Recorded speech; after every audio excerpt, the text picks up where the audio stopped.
Wairarapa farmers affected by Mycoplasma bovis have slammed the Ministry of Primary Industries' compensation process as slow and awkward.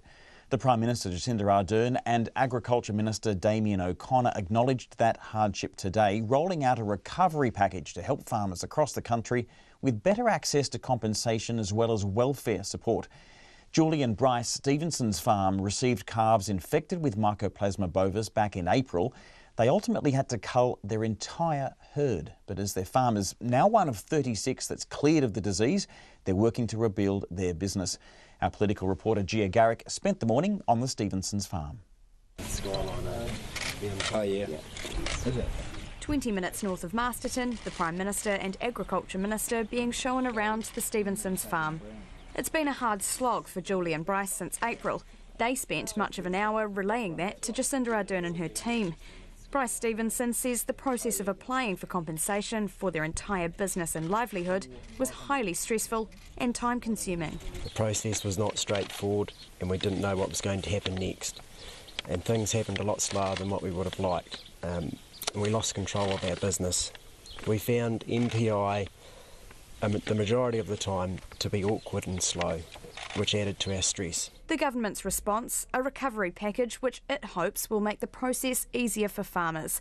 Jacinda Ardern agrees the length of time farmers have had to wait to restore livelihoods struck down by no fault of their own has been unacceptable. That's a big learning for us, but also I think some of the ways that the notices have been around restricted movements have been handled. But again, this is a first for us, really a first for the world. So there were going to be issues we needed to navigate, and we're hoping that we can just get better. The package aims to make claiming for compensation easier, with simpler application forms and an online tool to calculate milk production losses. There's also $400,000 for industry-led compensation teams put together by Dairy New Zealand and Beef and Lamb New Zealand, as well as regional recovery managers and more money for the Rural Support Trust. Head of Beef and Lamb New Zealand, Andrew Morrison, says they've worked closely with the government to make farmers' lives easier. One of the crucial things when we were looking at eradication was we knew this would have a huge human cost, and the compensation, as the Prime Minister acknowledged today, has been one of the challenging things that we didn't have in our template. So the resourcing of this and actually getting farmers back up on their feet again is pretty crucial. Dairy New Zealand's Ben Alome says the government is being very receptive to their concerns. The cost on people is really high and we're working really closely together to make sure that we get all our farmers through this issue. So the government is right in with us and we're right in all this together. So far, the government has paid out $25.6 million in compensation to farmers and culled more than 40,000 cows. 36 farms are now disease-free and getting back to business. There's still around 30 infected, and Damien O'Connor says all those properties are linked by a single strain of Mycoplasma bovis. But he says they are still struggling to figure out how exactly that strain first infected cows on a farm in Southland. It all points to one likely place. Whether that's possible to prove definitively, or whether we've got to take all the indications as being the likely source, is something that's still ongoing. We're still determined to investigate in any way possible. Mr O'Connor says they're still on track to eradicate the disease though, and should have a proper update on exactly how that's tracking by Christmas. For Checkpoint, Gia Garrick. It's 5:45. A major fire has destroyed part of a large fertiliser factory, sending black smoke billowing across Christchurch this morning. The fire at the Ravensdown factory in the busy Christchurch suburb of Hornby also caused traffic chaos as police cordoned off several roads to create a perimeter around the 14-hectare factory site. Emergency services remain at the scene as fire investigators work to determine the cause. Dan Dalgety reports. Hairdresser Hannah Cooney noticed black smoke coming from the factory about 10:15 this morning. She says she had to alert Ravensdown.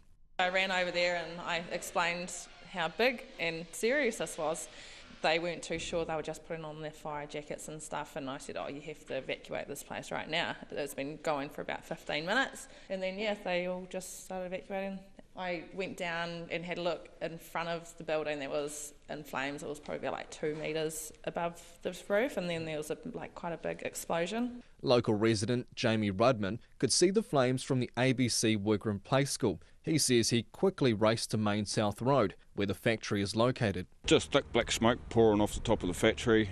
Got down here as quick as possible because I only live around the corner. Thought it could have been one of the houses going up, but got here to Maysouth Road and flames coming off the top of the roof, thick black smoke, and just, it's crazy. The fire service had doused most of the blaze by midday. Canterbury Assistant Area Commander Steve Kennedy spoke with media at the cordon and said the black smoke wasn't toxic. He said the fire spread because it made its way onto a conveyor belt.